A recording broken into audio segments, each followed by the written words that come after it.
Hello, kids. For reading today, I want you to do three things. First thing is click into the beginning of the year reading schedule here on the home page.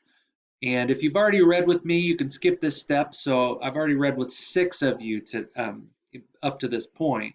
But what I'd like for you to do is find your name on the schedule and make sure you tell an adult in your life when your reading meeting is with me. So that way we can make sure that you show up for the meeting and we use our time efficiently and effectively.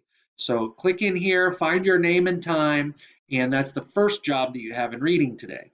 The second job you have in reading today is to go into Lexia and do one complete assignment in Lexia or activity in Lexia. So start with the beginning of the activity and go all the way to the end of the activity. And with whatever time you have left in your reading block, spend time getting lost in a good book. Okay? Got three things to do. You've got to check out when your reading appointment is. You've got to get into Lexia and do one reading activity and then from start to finish. And then the last thing is get lost in a good book and enjoy your reading time.